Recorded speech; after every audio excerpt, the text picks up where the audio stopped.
We're just here to have fun and learn a little bit of history about Acton. Tonight we have Don Henry, and he's going to go over a lot of stuff. He brought some cool slides too. We're going to start out with a few things I put together. This is all about water, getting the water out of the ground, what's there, what's not there, how it was. I've got some really old pictures back there of drilling rigs. A lot of them from this area here, or Newhall, and to give you an idea, it's a rough life. Pulling pumps, building systems, it's an expertise. It takes an expert to do it, and if you don't do it right, it's very costly, and you have no water. So, just an example, this is the way it was done in the old days, of course. Pumping out of a hand-dug well at the bottom with the tower and the windmill, pumping into a tank that's elevated. There's no pressure system going to the house, just the elevation of the tank would bring the water to wherever you're taking it. And this picture was taken at the Christian Faith Mission up here in Sierra Highway, with the rocks out front. It's been there for many, many years. I thought this was interesting. This was at the Pan Pacific.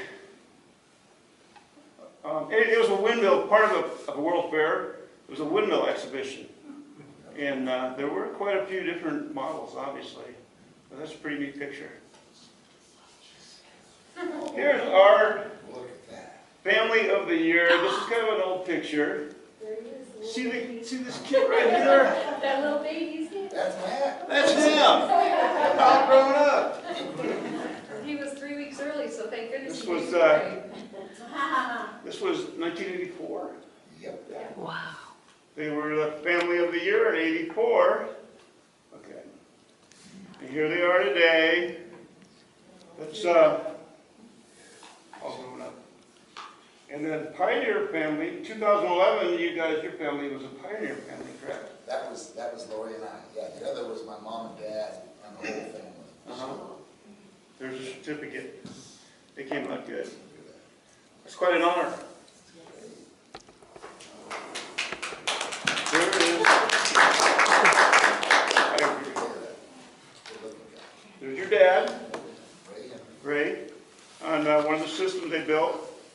Those big tall tanks, when I was doing pumps back in the old days, those tanks, every time I go on property and see one of those tall 16-foot tanks, I go, oh man, I don't want to crawl up there. But there's still many of those in use today. Many of them. Rain, shine, rain or shine, snow, it doesn't matter. If you're out of water, you got to roll. You got to get people in water. Times like this, pipes would freeze. You don't think it's going to happen in this area, but pipes would freeze. The water wouldn't flow. The booster pump would stay on. It just, so many things that go wrong. That's a pretty old picture. You can tell by the license plate. But that's a beautiful picture. That's 1973. Wow. And there's a little bigger pump. This is one we pulled in Newhall at Smizer's mule farm. Right there by That's me. Yeah. It took all day to get that thing out of the ground. It's about 500 and something feet of 6-inch or 8-inch oil lube. You've got the outer case, then you've got a smaller one inside that holds the dry pipe. So there's three, you have to break 3 connections to get it out and lay it down. There's an old drilling rig from 1951. That picture was taken in Newhall on Spruce Street, which is now Newhall Avenue. But the drilling rigs, until the air rigs came along, they didn't really change that much. That's the rig we use. That was in Sand Canyon, and it's basically the same system. We drilled so many wells in Sand Canyon. When the building boom hit down there, we stayed there for a year, just going all over, drilling wells. What fun. Here's our guest of honor. I had to throw that up there. He's trying to make believe he's from Acton. It's 1979. That was a parade in, Agua. yeah, the Agua parade. This country living on your own water well is the slogan. That's a great picture. Clean country living is what it was. Lori was in the bathtub on the inside. Yeah. of that. I'm glad you're not showing that. I think that to unravel the mystery, I think we have to start at the beginning. 60 years ago today, my mother found out she was 3 months pregnant with me. And so I was born in October in 1955 in Bakersfield, and grew up in Bakersfield. And my dad had a well business up there called Irrigation Supply. It was primarily all agricultural stuff, big stuff, big 1,500 gallon minute pumps for the farmers up there. And he retired from that business up there, sold out his partnership and was looking for something to do kind of part-time, and found out about Johnny Boston. And so this is Johnny Boston's, this is agua dulce when Johnny Boston first moved down here. And right there you have the, this is the actual Boston hardware business right here. Was that where the laundromat was? Actually, it's actually on the same lot, but the laundromat was upstream. That's the house that Johnny and Mabel moved into, I think in 1943, was when they first came out here to Agua Dulce. This is behind the hardware store. Obviously this is Vasquez Rocks over here. Escondido runs through there. The next one. I don't know where that was taken from, but it was sure a nice picture. So, this is where the, that's where the airport, before the airport was put in, that little canyon back in through there. This is Agua Dulce Canyon Road heading towards Sierra Highway here. Another shot of it there, a little different angle. That's Mabel Staples' house. Larry and Mabel were John Boston's mother and father-in-law. And Mabel was the one that started the Agua Dulce Women's Club. Her and Mabel Boston were the originators of that. They did an illegal addition, never got caught. Here's another shot of that's the same picture. Yeah, just a little clearer. That's Johnny Boston's son and his father-in-law, Larry Staples. He was a pharmacist down in Pasadena. This is the Boston hardware when it was all finished here. His house, Johnny lived back here, and this is the hardware store. And there was a big storage tank up on the hill there, and I don't know what happened to it. It was happening now. It's like about 150,000 or so. That's Johnny Boston there with one of his nephews. That was the last service call he went out on before my dad bought the business from him. This is Johnny when his store was all finished, and this was, we don't know exactly when this picture was taken, but shortly thereafter there was a fire, and the fire burnt down that hardware store. And Johnny didn't realize it, but his insurance had lapsed 2 months before that. He had no insurance.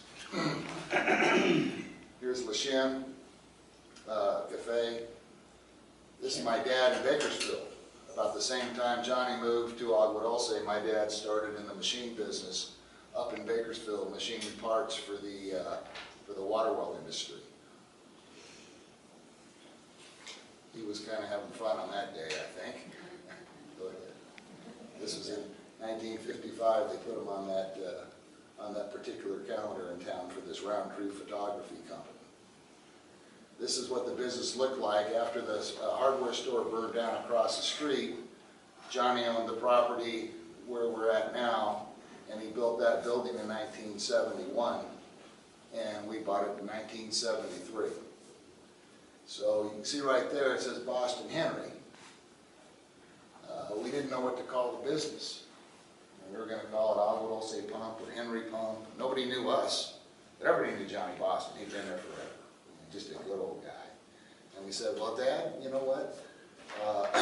I just graduated from high school, and I said, I'll go down there and I'll help you for 6 months, and then I'll go to college. Well, of course, I never left. So we're sitting trying to figure out what to call it, and he goes, well, let's just, for right now, for the first couple of months, let's just call it Boston Henry Company. All right, That sounds good. So we named it Boston Henry, and still haven't come up with a better name. So if somebody else has a better name, let me know and we'll give it a shot. But that's what we started with right there. That's what the yard looked like. Actually, the yard's cleaner there than it is now. This is Johnny's one of Johnny's old drilling rigs right here. This is a view from Agua Dulce Canyon Road when you go through Boston Henry curve. If you know that curve that people seem to lose control on, that's a view looking right into that there. Where's the pavement? Where's the pavement? This is that picture. Johnny told us when we bought the business, hey Ray, you can work 365 days a year in Agua Dulce. And a week after he bought the business, we had snow. We couldn't even find our tools. We could go to work. We just can't find the stock in the yard or the tools to work with. So that was a freak storm. We actually had 18 inches of snow. This is the day after it snowed. So you can imagine while it was snowing, we had a good 18 inches in front of the shop there, and they had 3 feet of snow at the boiling point. Oh, that was 74? 73, Yeah, 74, I remember that. January 2nd or 3rd or something like that. Yeah, it was quite a deal. That's what Agua Dulce Canyon Road looked like after the snow. You can see the van got stuck. Somebody couldn't make it. Yeah. Is that a drill rig in the back there? Yep, that's the old derrick sticking up there. So you guys drilled wells too in the beginning? Johnny did. Yeah. And he hadn't moved all his, actually Bud Smith is the one that bought the drilling portion from, Johnny Boston had the hardware store, had the pump business, and had the drilling operation. And Bud Smith bought the drilling operation from him, and we bought the hardware store and the pump business from him, and the shop. And there's the wrecking crew right there. That's me and my brother. You can see the Vasquez Gardens right across the street. That was the laundromat. It was a laundromat, and then it was a Bar. well, before that, I was told by Marilyn it was a laundromat, like a hot dog stand or something like that. Then it became the bar, Yeah, it was a feed store. and now it's American Water Bowl. Well, it was a feed store. Feed store? Yeah. Somewhere in there too, and a real estate agency. And real That's right. estate. When you see hardware store, it's not the current hardware store, right? It's a The different hardware store. backhoe we realized didn't have brakes, and so we ended up on the side one time. I remember that. That's the next one. Here we are. That's pulling a well up in, working on a well pump up in Sierra Vallejo. Mike Saiba, if anybody knows Mike, that's his property there. Go ahead. That's the old malt shop. I don't know how this got in this order. That's good. This is the old malt shop that's there on Agua Dulce Canyon Road, just south of the Women's Club. The building's still there. It's a rental. Wow. You can see the rocks in the background there. It's one of the first water systems. This is like 1974, 75 when they invented the bladder tank. We have a tank. I don't know if it's the same tank or not, but we've got a tank in our office that we actually found on a job site that had been inside of a garage. And that's the very first design of the Well Extra. And they became one of the world's largest pressure tank manufacturers. And the problem was that they were too tall, and the rubber, the bladder, was actually attached right here. And if you had too much pressure, it would try to stretch that rubber all the way up to the top of the tank and it would rip. And then it would rust the tank out, and you'd have to buy another one. Okay, next one. Now here's a super system. It's got 2 of those. There we go. That's the way we used to get those storage tanks you're referring to. Is the tank still sitting on the hill up there? Is that the one? Could be. But that's the way that my brother would go. He'd take off and go out to Victorville and pick them up from Osborne Supply. And the reason why they were tall and skinny is because nobody wanted to pull a wide load permit. So all the tanks were 8 foot wide, so that you could get them down the road without having to have special permit issues. And that's how we used to set them up right there and put them in. Here's one that was down in Mandeville Canyon that we couldn't get anything to, so we had to hire a helicopter to that's a 7,500 gallon tank in the air right there. The helicopter company said, whatever you do, don't stand underneath the tank. This thing comes over the ridge, and no matter where you're at, you're underneath the tank, it felt like. Wow. That was quite a project. It was actually done for a guy named Donald Kaufman, from Kaufman and Broad. He owned the property where they shot the TV series Heart to Heart, if anybody remembers that.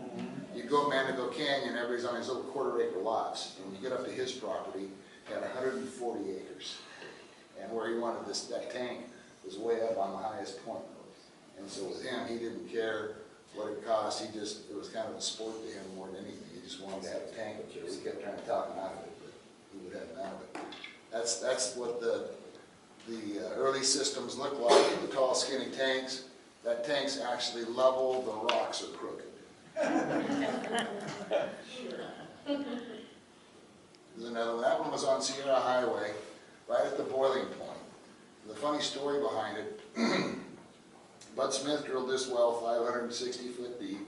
You can see Edison hooked up the power. We put the pump system in, set the tank, got everything ready to go. Guy went in to get his building permit. This isn't his house back there. He was going to build his house up that canyon there. But went in to get his building permit and found out it wasn't his property. His property was like a mile and a half away. One of the digits on the parcel numbers, a guy named Dr. Bird. So that system sat there for about probably 15 years. And finally people would go by and they'd steal parts off of that booster, the fixed air booster, and a freezer or whatever. And then you see the pipe going. Pretty soon, in the middle of the night, someone took the tank and it was gone, and that was it. But that well's still there. Still doesn't have any water. This is on, this is on Shannon Valley. This was one of the first shared wells. It was a sister and a brother.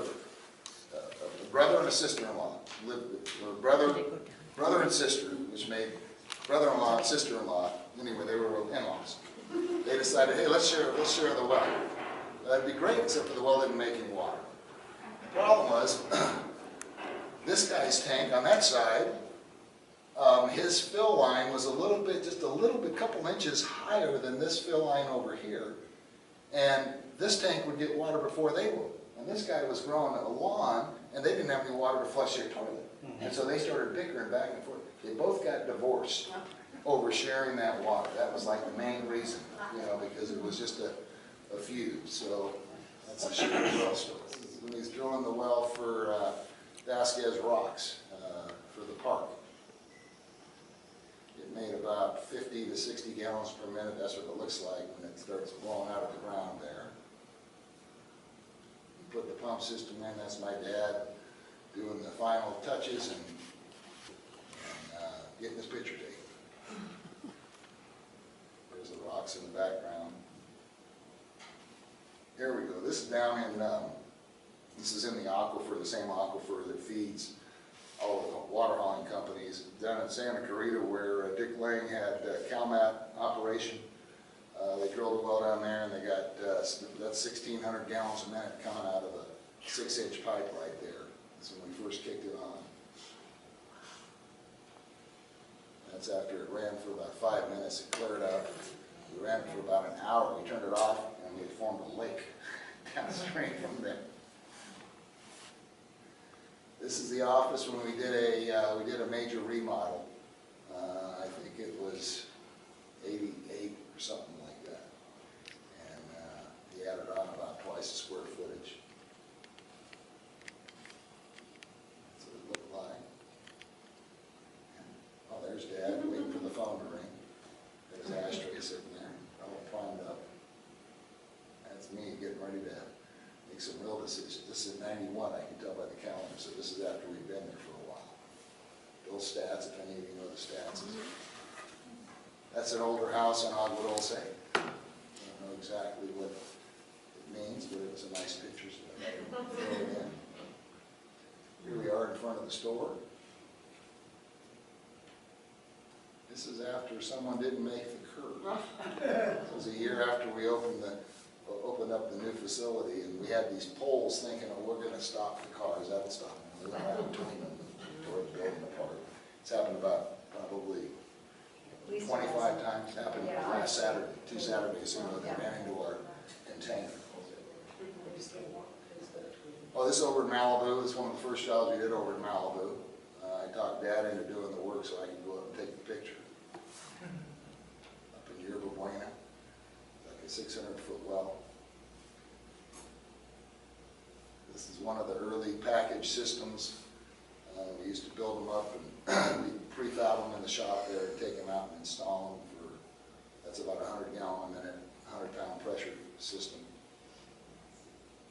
It's another one. That one actually went down in Beverly Hills. Had to go in the guy's, right outside the guy's closet. So we had to build it to where we could stand the pumps up and get them somewhere up the staircase, and that was a fun one.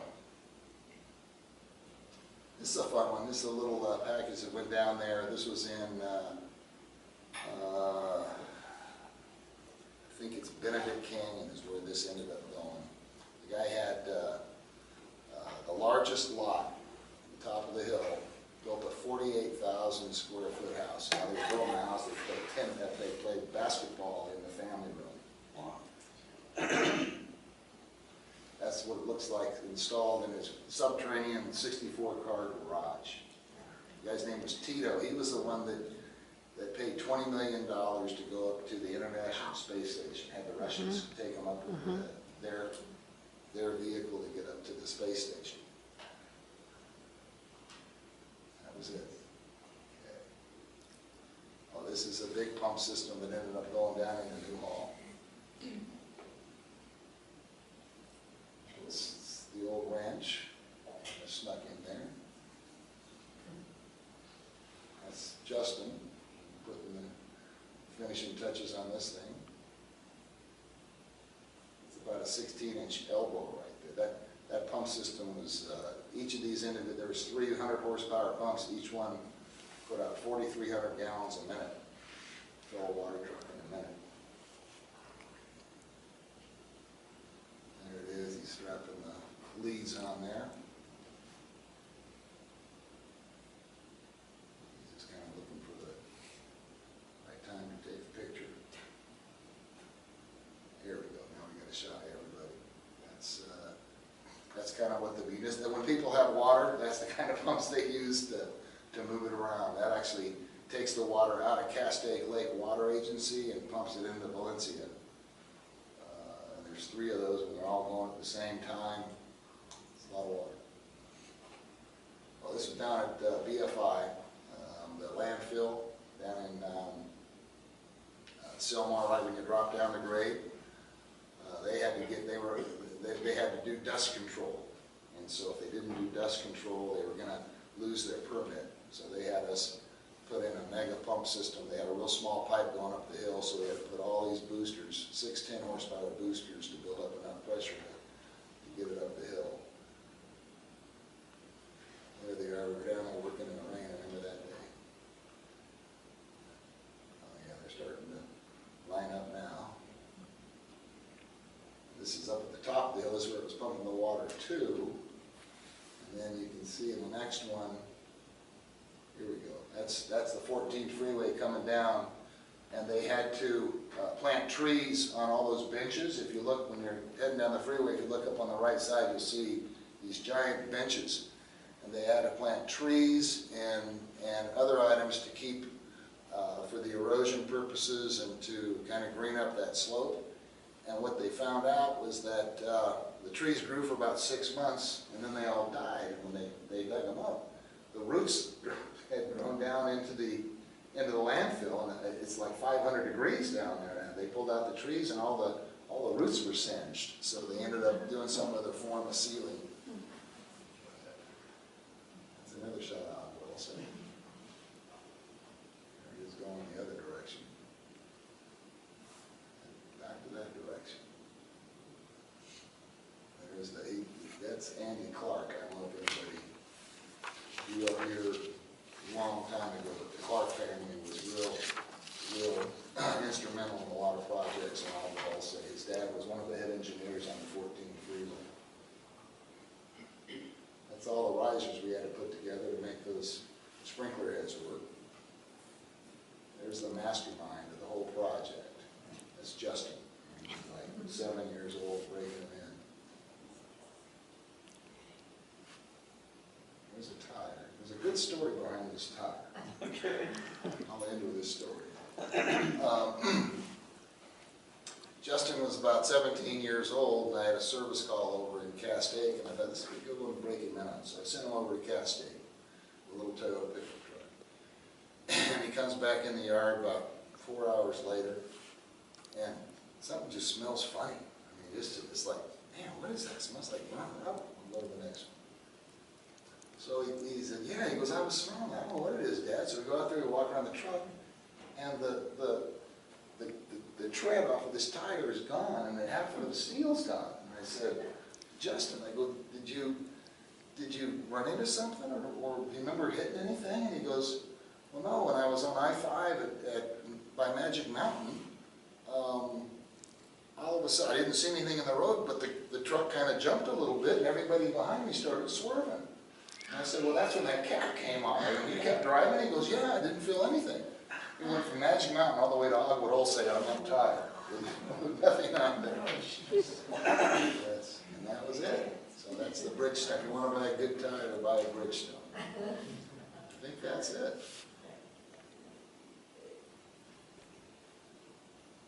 Yeah, back in the beginning. Those that go back to that last one. What was that? Go to right there. Those when they no, go to the one. There you go. Those are the old hangars. When they did the airport actually, this is the end of the runway and went all the way back up. There's the hangars before they put them all together. I think they're still there, because when I ride by, there's old hangars on the left, and then all the ruins. So that's a slideshow. What other questions do you have?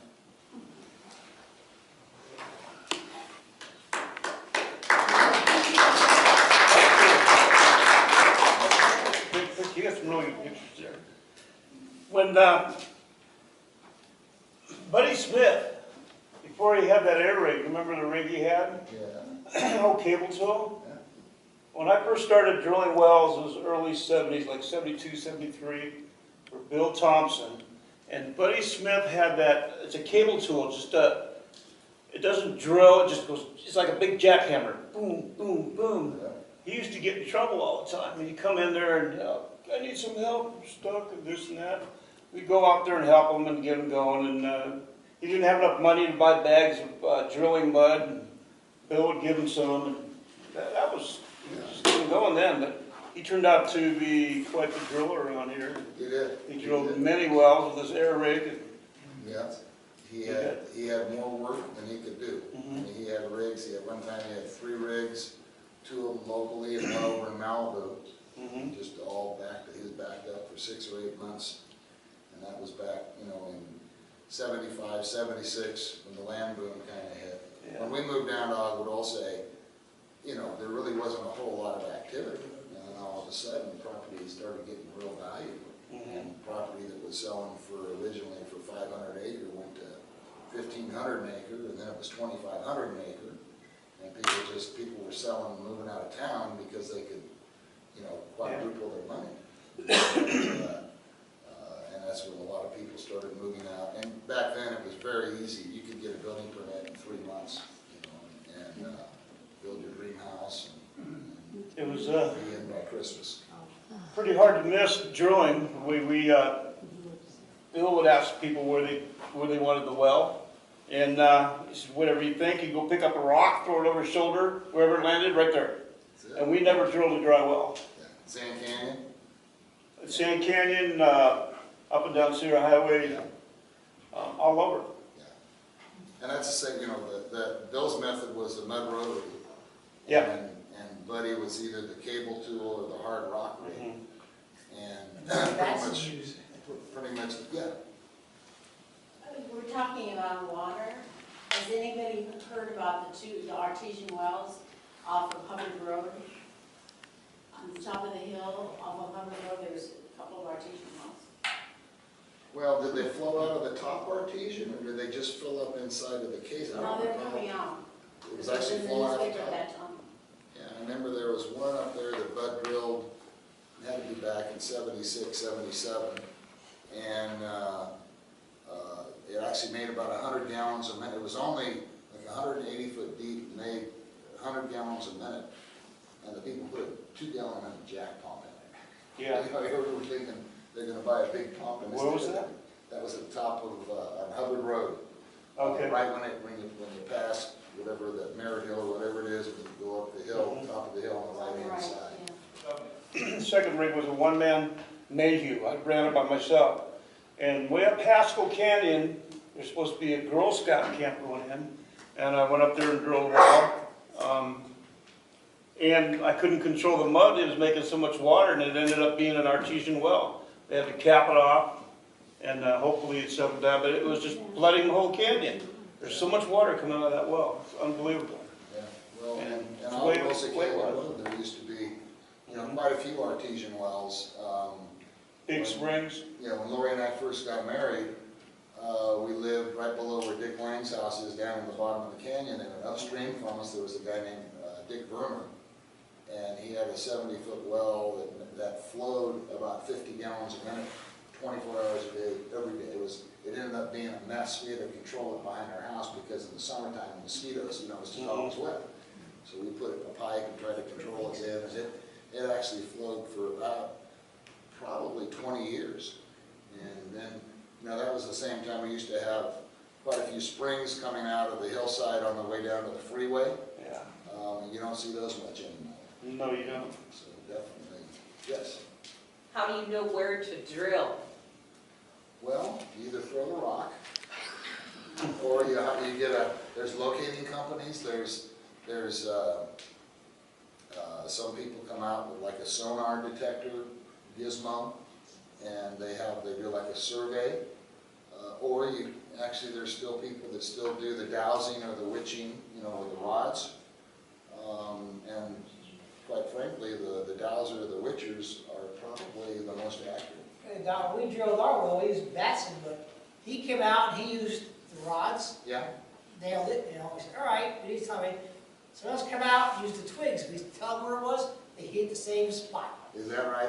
Yeah. That's- Yeah, it's funny how Yeah, that's, a lot of them, I mean, you know, they have a gift. yeah. And I think they just have enough confidence in whatever feeling they're feeling to where they say that's a spot to drill, you know. I've seen those guys come up and tell you how many gallons per minute it'll make too. Yeah.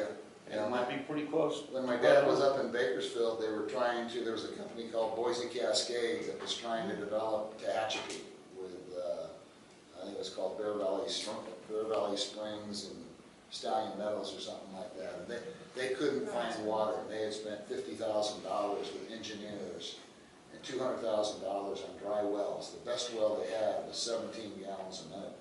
So they got a hold of my dad, because he was pretty well known in that area, and they said, hey Ray, you know, we hear that you know someone who can find water. And he goes, well, I know a guy a barber, his name's Paul Spurl, and he closes his barber shop on Mondays, and he'll go out there for $50 and walk the property and let you know what he feels. They said, well, whatever you do, don't bill us $50, because you just spent $50 grand on these engineers, and we don't have enough water for the subdivision. So he goes, okay, well, I'll bill you for repairing, pump station 3 or whatever. Long story short, the first well they drilled behind him was 435 gallons a minute. Wow. And the guy got to be known throughout the world. Boise Cascade actually owned one property in Hawaii, and they would fly him to Hawaii, and he would actually witch from in their helicopter. And when he would pick up a strong sensation, they'd land the helicopter, he'd hop out and walk around and say, yep, that's the spot. Drive a stake in the ground, get back in the helicopter, go to another island. So that was, it's pretty much, it's something that's been done since Moses, from what I hear, when he struck the rock. And nobody knows how it works. No, and that's, all you can do is Got go it, out read it. there, go by, like my dad always said, he goes, I don't believe in it, but if I was gonna have a well drilled, I'd have a witch. Yeah. That's about the truth. That's crazy. Yeah, The other question I have is, the underground Santa Clara River, yeah. the underground Santa Clara River, does it come through here? Because down by Thousand Trails, they have the endangered species, the stickleback, and the only other place they have that is the Santa Clara River. Well, I think that riverbed, if you follow it, you know, it goes down there through Lang Station and behind Denny's and runs through. I mean, that's That's basically where the Lundy's same, just watered aquifer. the same aquifer that goes all the way to the ocean. You know, and that's I know down in the only work we've done on those wells down in Valencia, or behind, like where the car dealership is and where the old Hart baseball field used to be. There used to be about 10 or 12 wells in there. And the amazing thing, and I'm going back to like 2000, 2001, the water level was only 28 feet from the surface. And they had one of their turbine pumps was pumping a bunch of sand, so they wanted us to get someone down there to try and clear out the sand situation. And so we had a company from Bakersfield come down, and they pulled the pump out, put in a big 3,500 to 4,500 gallon pump. When they were pumping it out at 4,500 gallons, it only dropped the water level 7 feet, dropped down to 35 feet. And as soon as they turned the pump off, it came right back up. So I was wondering if the old Acton Lake was connected to that. Acton Lake, Lake, yes. you mean the one down in the middle of town? Yes. You know, I don't know.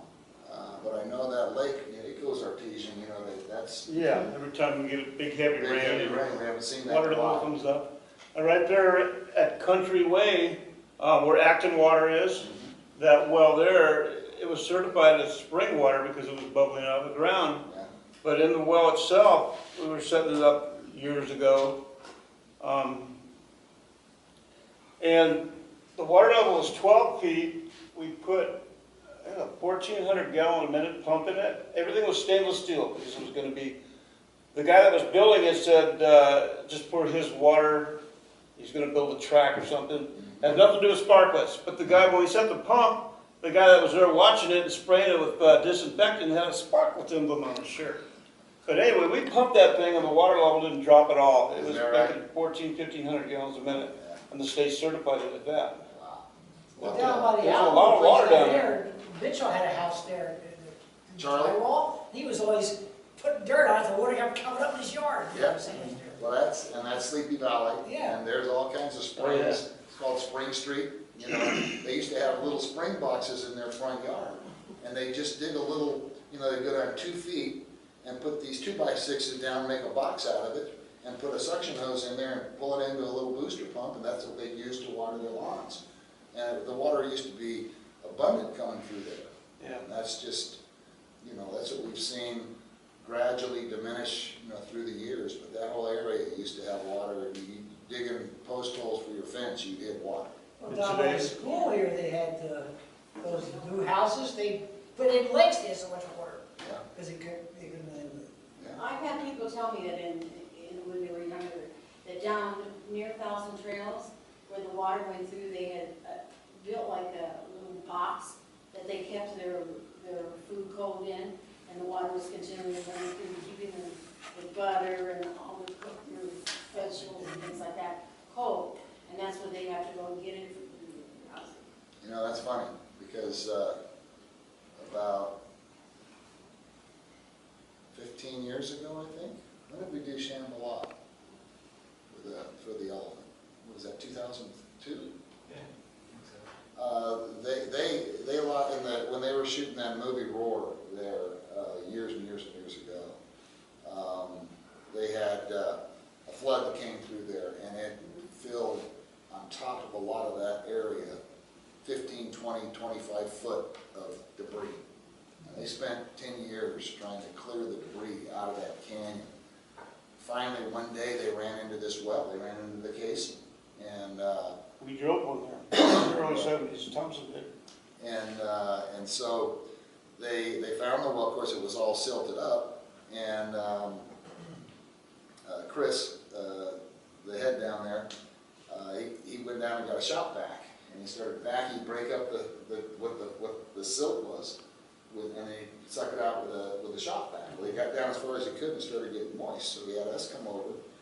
We cleaned it out, and we jetted it out down to about, I think we got it down to about 50, 55 feet, something like that. And we put just an open impeller pump in there just to test it.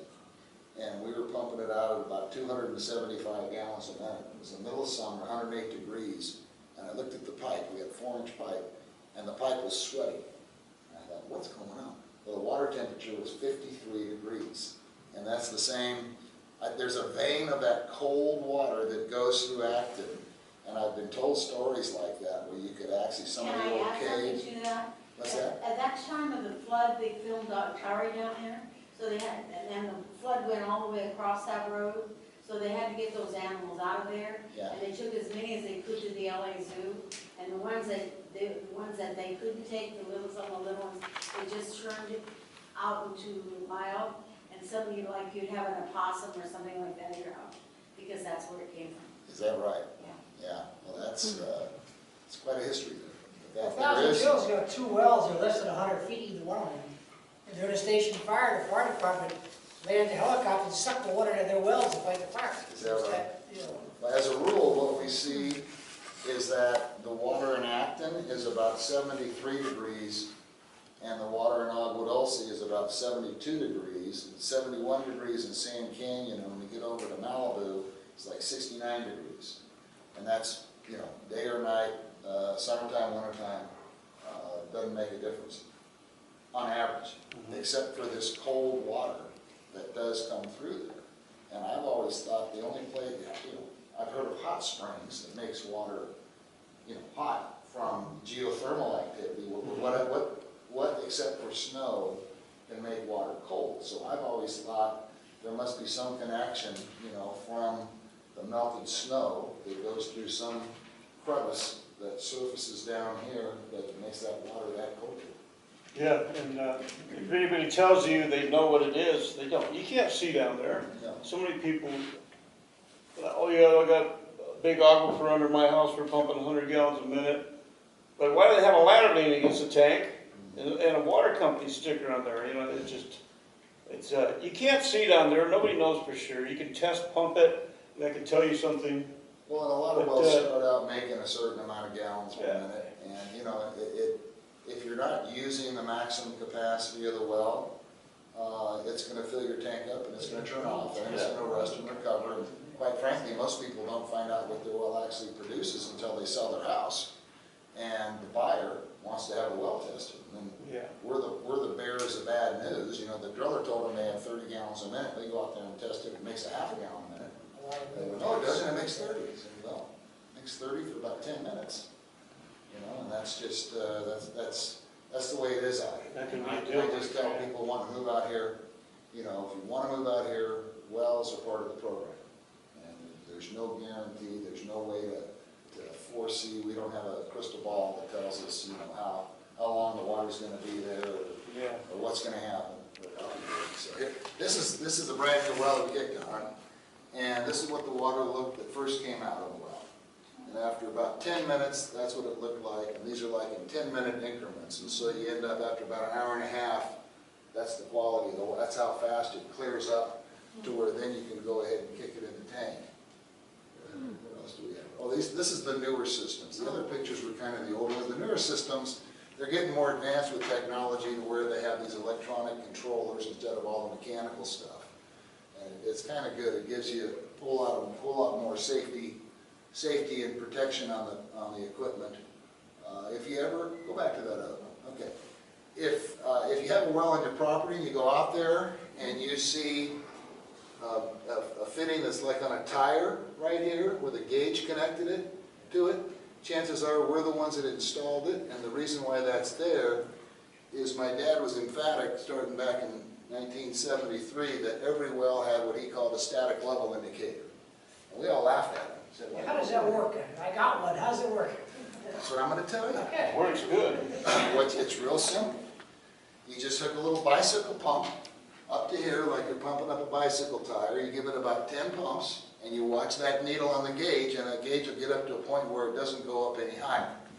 Once it gets to that point, you take that reading, let's say it's 20 pounds, you multiply that times 2.3, and that tells you you've got 46 feet of water still left in the well. If the gauge goes to 0, you're in trouble. Anything above 0 in this day is pretty good. But that's just something that that, you know, when we started putting them in '73, they had abundance of water, and we thought, nobody's ever going to use these things. Well, believe me, they're lifesavers today. Go to the next picture. Let's see. That's what some old pipe looks like when it comes out of the well. The next one. There's a new pipe, nice and pretty. Okay. Go to the next one. Let's see if we got one of a meter here. Oh, this is running the county test over in Malibu a year ago. We wasted about 20,000 gallons just to satisfy the health department. Okay. But Matt had a good day. That's the inside of the pipe. Okay, and I think the next one, here you go. Okay, people that have hard water, that's what happens. It's a plastic pipe where you have these little tiny thin ribbons of hardness that build up on the inside of the pipe. And then with either a freeze or frost or earthquake or some sand go through it, it just sends all those little hard shards down the pipe, and it can actually plug off all the flow. I think there's about 5 or 6 pictures here. Yeah, that's what it looks like. Yeah, we on this particular job, we were having to build up 70 pounds pressure to pump a half a gallon a minute through 100 foot of this pipe. And it just didn't make sense. We thought, well, there's got to be some valve closed off or something. That's what it was. Let's see. Now that's what a submersible pump looks like. That's an old storage tank. That's a new storage tank. And that the old tanks, a lot of them we're converting them over to the it's called variable speed. The older systems had the big pressure tanks and mechanical pressure switches and everything. The newer systems, a lot of people are choosing to go with a booster pump that actually goes inside the storage tank, so you don't have to worry about it freezing, don't have to worry about fires, don't have to worry about dust, don't have to worry about someone stealing it, and they're just a whole lot more efficient. That's a good looking tank there. That's what it looks like when you get through. I think that's up in Peaceful Valley, if I'm not mistaken. Go on. There's, yeah, that's another tank. That's getting rid of it. The tanks nowadays also go ahead. They're coming with an epoxy coating on the inside to cut down and reduce that rusting out like that last one was. That's the inside of the tank right there, that white finish.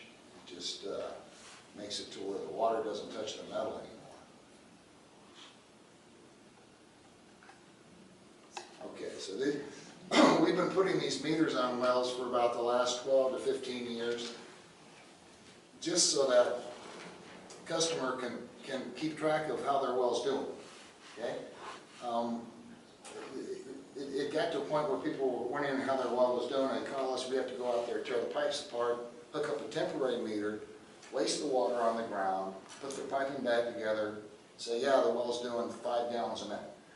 With a meter on there, they can actually keep track. This is like an odometer right here. It tells them how many gallons has gone through the meter. This one's reading 892,570 gallons. And then with the stopwatch, you can actually time how long it takes for this to make a full revolution with this needle, and that's 10 gallons. So if it takes a minute to pump 10 gallons, your well's doing 10 gallons per minute. You can either do it that way, or you can pay Matt about $125 to come out and do it for you. That's that tank again. That's about 4 gallons a minute going into a tank. There it is. I don't know if there's anything else nice on this. Why is it green? Because they wanted it green. They wanted it painted. That's the new, it's kind of hard to see, but that's the new electronic controllers. They tell you, how fast the pump's running, how much pressure there is. It'll tell you this one here is sleeping. It's got 72 pounds. And if you want more pressure, just go out there and push the little button. Kind of nice. There's a new package booster system where instead of having all the big bulky equipment, you can grab a system like that there. It builds up 100 pounds of pressure, and it takes up about the size of a dishwasher instead of taking up your whole pump. That's bigger than that. That puts out about 100 gallons a minute, more than most people need. That's the first one. Let's see. What's that? Oh, that's a screen. I brought a piece of that screen right there. When people have a sand problem, they've developed this PVC screen that's real fine slotted, and you can actually put it down in some of the old wells over in Malibu that are collapsing because the salt water and the minerals in the water and that metal casing. You can actually put a liner inside of that metal casing with that plastic sleeve, and it works real good. It lets them still pump water, and it keeps it from caving anymore.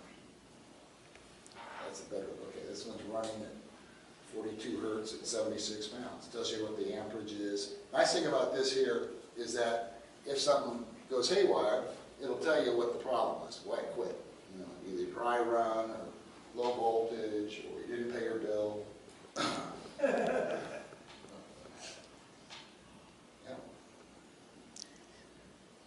These are pretty much, that's an overhead. There we go. That's the one I was waiting for. That's the next one. There we go. That's us. That's the next generation. Actually, there'll be 4 generations. So we've been real blessed to be able to live in this area and work in this area. It's great. When there's a traffic jam, it takes me 7 minutes to get to work instead of 5. And it's just great. So I think that's about it. Yes? What percentage of soft water do you actually drill here in Acton versus hard water? Well, really, our water is pretty darn good compared to the rest of Southern California. Oddly enough, the soft water, I hate to say it, usually means it's got some arsenic in it. For some reason, arsenic, it's like a preservative. We've pulled some pipes out that are 20 years old. You know those metal pipes that we showed, the rusty ones? We pulled some pipes out of wells that's been in there for 20 years in a well that has high arsenic, and you can still read that it was made in Korea. I mean, it's just phenomenal. So usually if it's extremely soft water, there's something going on in there, which is, you know, sometimes it's arsenic. As far as extremely hard water, we only see extremely hard water probably in 20% of the cases. In 80% of the cases, it's usually pretty good quality. And it's something when we get over to Malibu, believe me, that water in Malibu comes out looking like tomato soup. Sometimes it comes out like tomato paste. Oh, like the little orange shrimps? Oh, Is that iron bacteria? yeah, and it's just, you can't, you know, it plugs everything up, including the pipes to the house, the pipe to the arena, you name it. Okay, is there anything else on this one? That's it. Over here. Yes. What's the difference between an oil pump and a water pump structure? An oil pump or a water pump? And a water pump structure? Like how are they built differently? Are they, yeah, usually, you know, in the oil wells that I'm familiar with, like up in the Bakersfield area, they have the kind of the horse head thing that goes up and down. That's a positive displacement pump, which means there's a piston down there and a series of check valves to where at the end of that rod, there's a cup attached to it. And that cup carries so much volume up through the pipe. And then when it goes down, there's a check valve that keeps that water that it just lifted from going back out. So then it goes down and gets another, this kind of action here. That's an oil field jack pump, positive displacement. They do make submersible pumps for oil wells, and they're identical to submersible water pumps. They're made by the same company. They're just humongous. They're taller than this building, and they're about $250,000, and they go through them left and right. So there is just usually oil. People think oil is like a tar, and oftentimes it's thinner than water. You know, and a lot of it is actually encapsulated with the water, and they have to pump it into settling tanks to get the oil to separate out of the water. So it just depends on what grade of water or oil they're pumping. But that's kind of what the difference is. Does that answer your question? Yes. Yeah. Oil wells, pumps are just more expensive. Yes.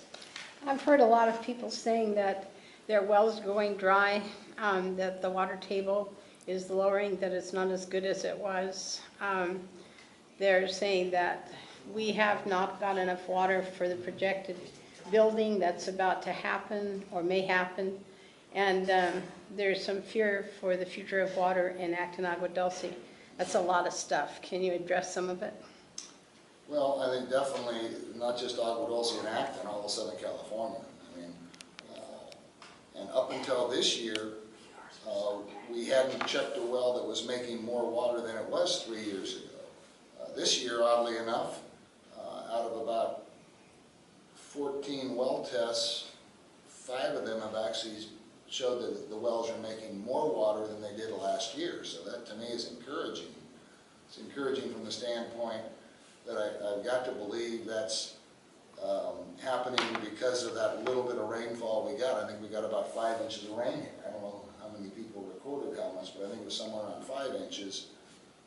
Last year we got about 3 inches, and the year before I think we got 2 inches. So, you know, as to how much water there is available and how much it will support, I think we're finding in a lot of areas when they either deepen their existing well or drill another well, they're actually able to find as much or equal to the amount of water they had at the shallower depth. So I think we've been spoiled because the water relatively was shallow in Agua Dulce anyways. Down through the middle of town, it used to be 60 to 80 foot deep. Now it's around 300 foot deep, but there's still water there. I'll just say if we don't get rain, every well's going to go dry. I don't think there's any question about that. So whether it's going to matter to the people that want to build or the ones that are already here, we're all going to be faced with the same scenario. I think our rain comes from the well water comes from the rainfall. And no rain equals no recharge. Is the majority of water in Southern California from wells? We think of the aqueduct, but that's just from the city of LA, right? I mean, San Fernando Valley, Santa Clarita, it's all well water, right? No, I think it's a blend. You know, I think they use both well water and imported water. I think they, at least I know some of the local water companies were actually buying water from one of the major distributors just to go on record that they have a history of using so much water from a particular water purveyor. And that way, if something does happen to their water supply, whether it be pollution, contamination, drought, you know, there's a lot of things that can happen when you have a municipal water company. And so they want to have a backup plan to where if something does happen to their water supply, they know that they've been using X amount of gallons per year for the last 30 years, and that pretty much entitles them to be able to use the same amount. Or if Governor Brown says, hey, you got to use 25% less, they still get 75% of nothing. If they use all their groundwater and something happens to the groundwater or their wells, now they're in a pickle. They've got no, you know, they've got no one to tap into. So I think that there's a lot of it's political as far as where they actually get their water from, but I think quite a bit of it is actually imported, either Colorado River, Feather River Project, through the California Aqueduct, through AVAC, through Castaic Lake Water Agency.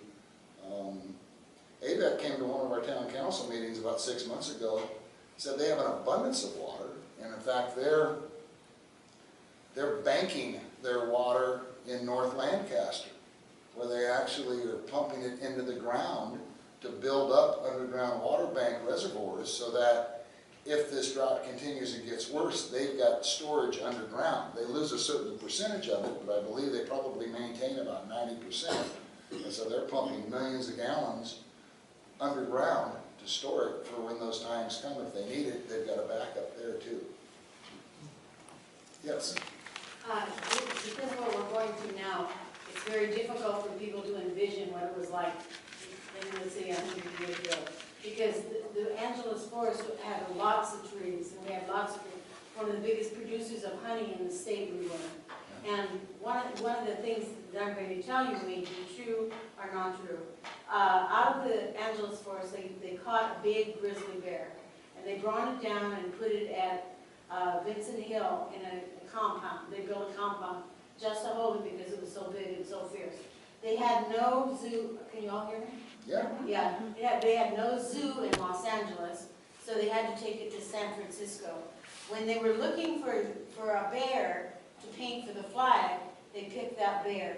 So we see that bear on the flag. Is that right? And it came from right here. It came from the Angeles Forest. You know, I hear True or Johnny not Boston. true, I don't know, but it's Yeah. something that I've read in history. I used to hear stories. I mean, in fact, Johnny Boston said he used to go out and get his deer every day, every year, opening day, right on the other side of Sierra Highway, right there behind La Chine up in those hills right there. And that was like in the 40s, 50s, and 60s. As far as water for people, it doesn't really take a whole lot. I've been battling with the health department.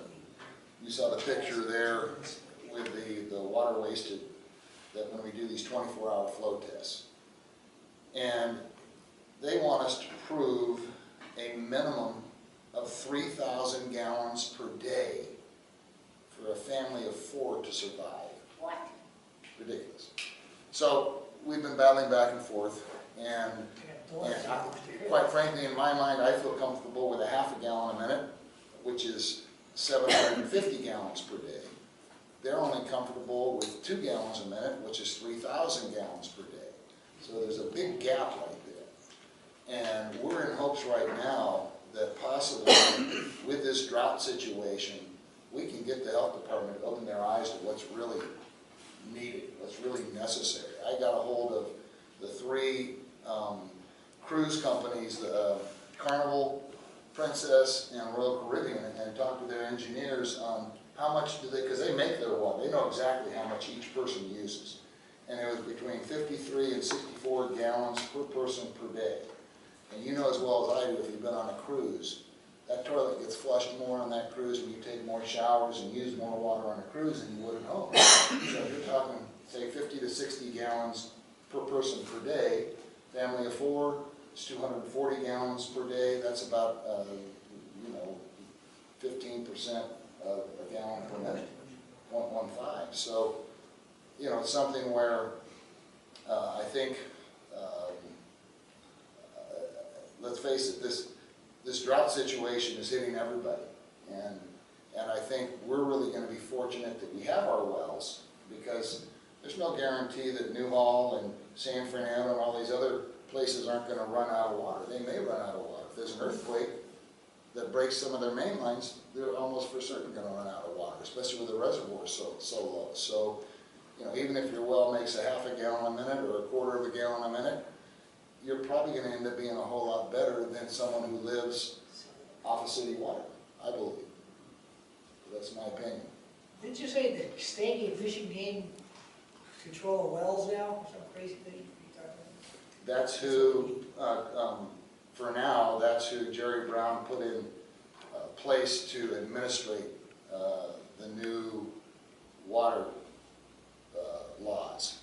And whether they're going to hand it down, the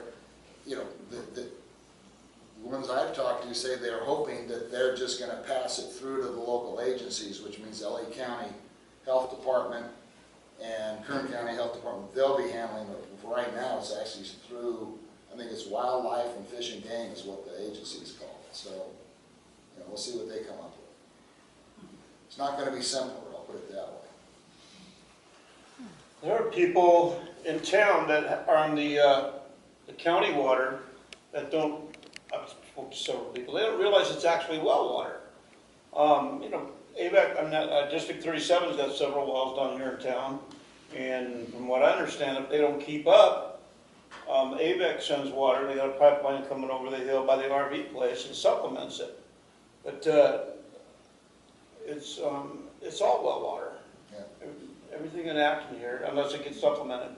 But And that's really the ideal situation where they have a backup. It's probably a 42-inch main or something coming over the hill, coming to the treatment plant. And that's something, I always tell anybody, if you've got a chance to get city water, don't pass that up, because someone else was maintaining it. right.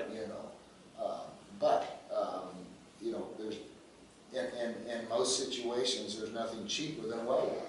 And that's usually the trade-off between Yeah. city water and well water is about a 10-to-1 exchange. That doesn't mean it's an endless supply of water either. No, that's right. Because It's true. Yeah, it really needs to be conserved, especially now. yes. Have you investigated using photovoltaic to pump water?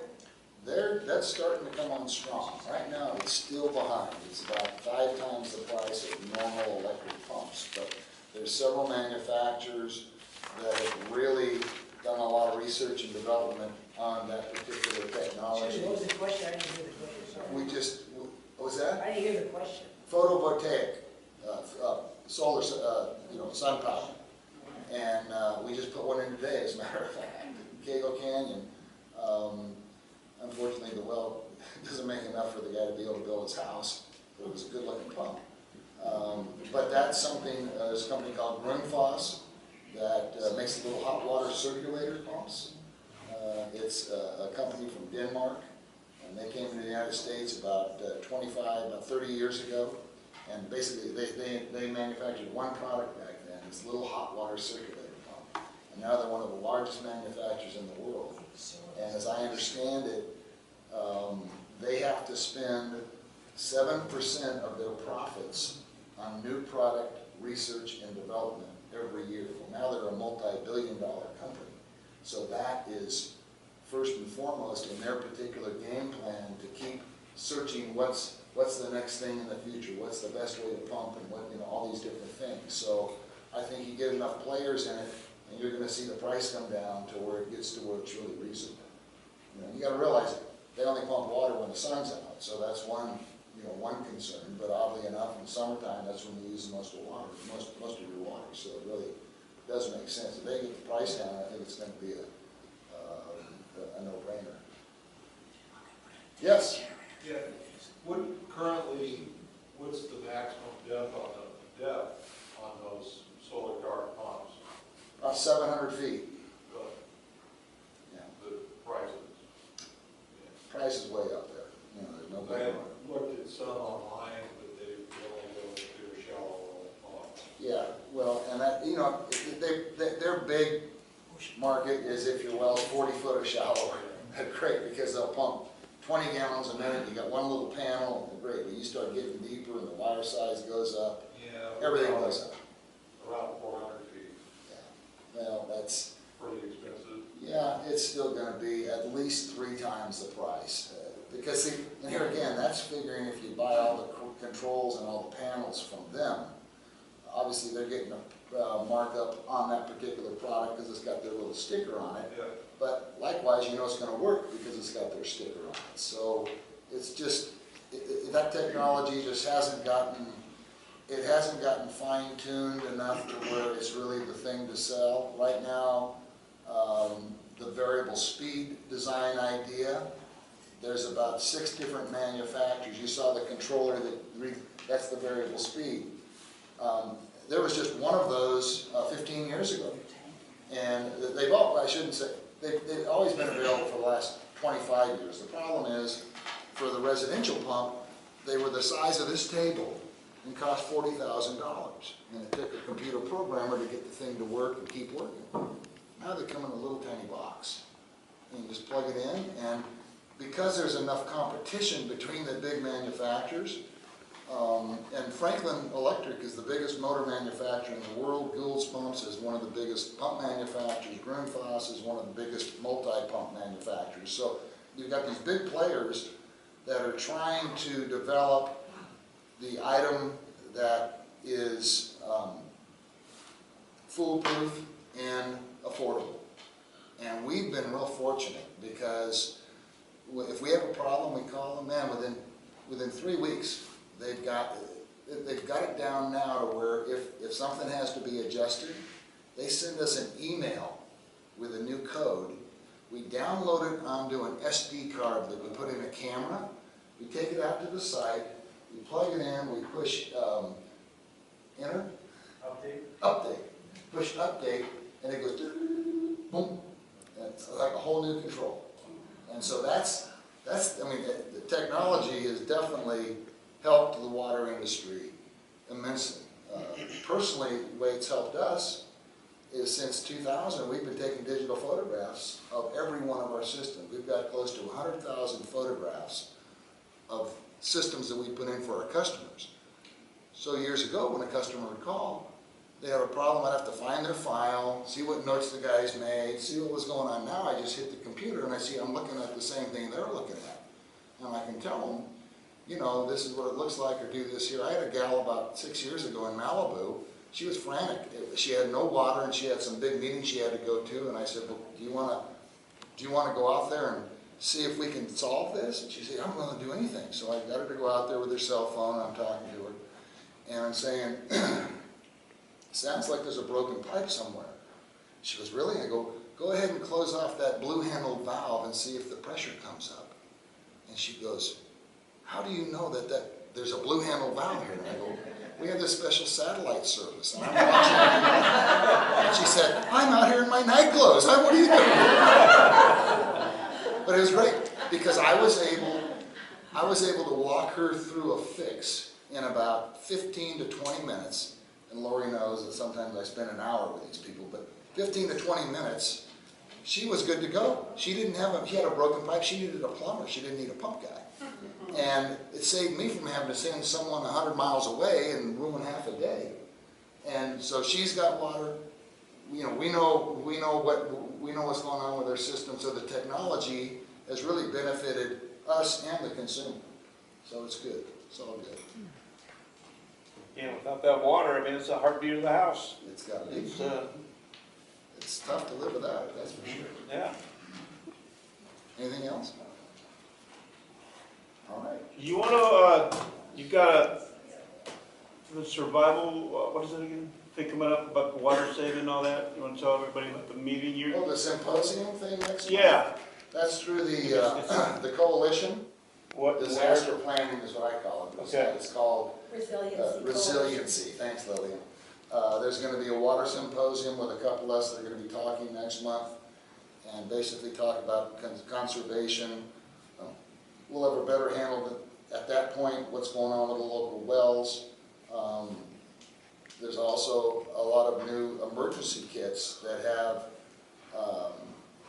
filters that you can pretty much put any kind of water into these filter units, and it'll come out drinking water, and the little thing's good for 100 gallons. So if there is an emergency, you've got 100 gallons of drinking water that you can provide your family or whoever in that particular situation. So without that, you got nothing. well, that's it. And you know, when it comes to the emergency situation, you're looking for water for your animals, for your drinking, as little bathing as you can possibly get by with, you know, and that's something that everything goes to an absolute minimum usage.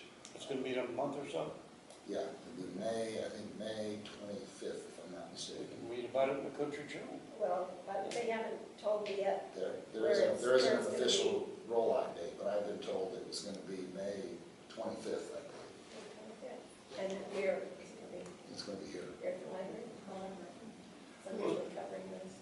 How'd you know? Has anybody got any more questions?